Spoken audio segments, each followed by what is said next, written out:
Hi, I'm Dr. Bertice Berry, and I really need to tell you this story. Back in 1920, W.E.B. Du Bois wrote a periodical, or published a periodical, called the Brownies, and it was a publication for black families. It was about raising children, it was stories and poems and what have you to black families.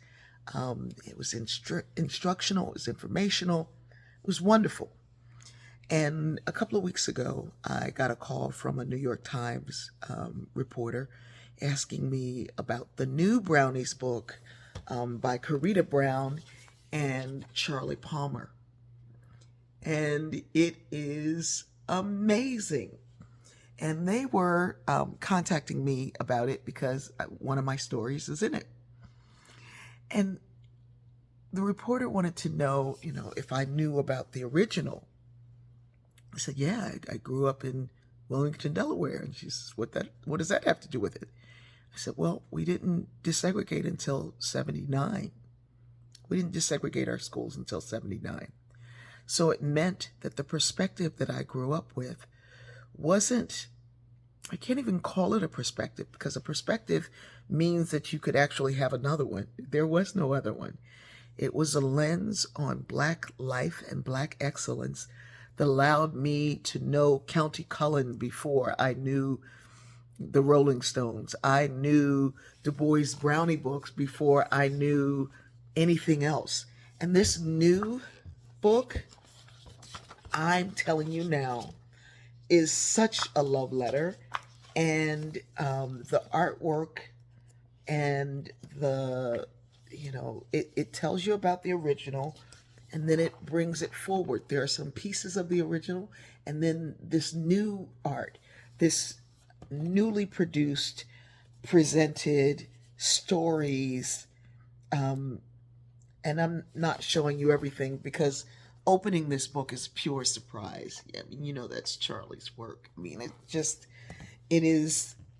I sat through this yesterday and I wept, because when the world begins to see us the way we see us, some of us, because all of us don't get to see us, because we've been fed some other perspective for so long that you don't get an idea. You don't get an idea. You don't get a sense. There's one of these stories here, and it's a fantastic story.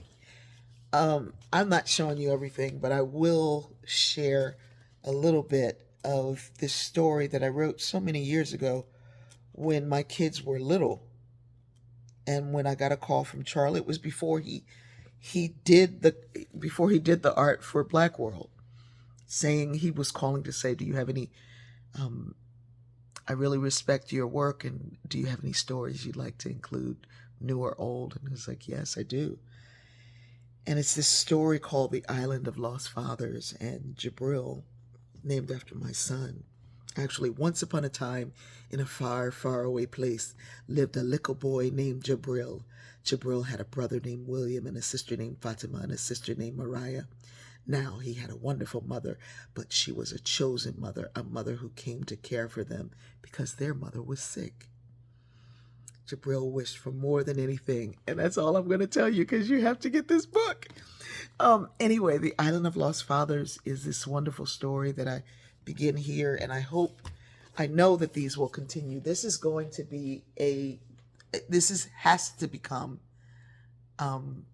volumes. It has to be volumes. It is so rich, so wonderful, so amazing. When I was talking to the reporter, she said, what was it like with that perspective and that view on the world? And I said, well, I knew Pedro Alonso Nino, the black navigator of Columbus's boat, before I knew Columbus. He was the white man in the song, a black man and a white man sailed across the ocean blue. Pedro Alonso Nino's name was in it. And that's what it's like, living in a world that only names you because you stick out. And it's a different thing.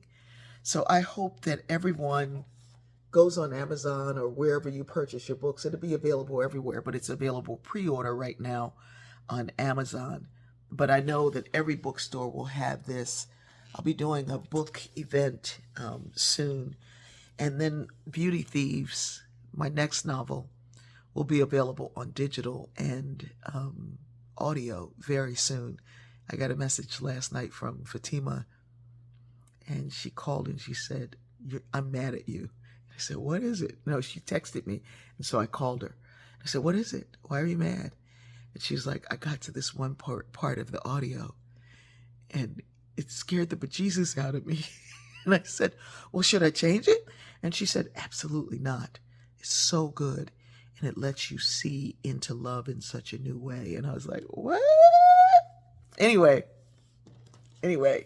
books, books, books, books, books, and more books. And they're coming in every form that you need, audio, digital,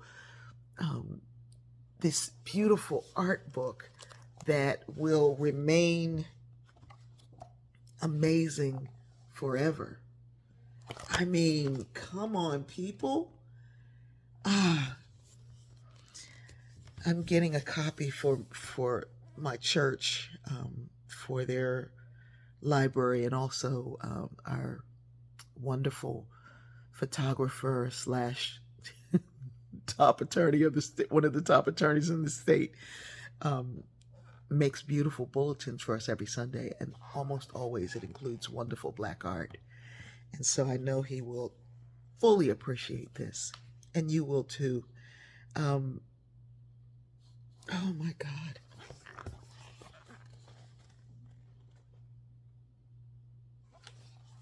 I love you.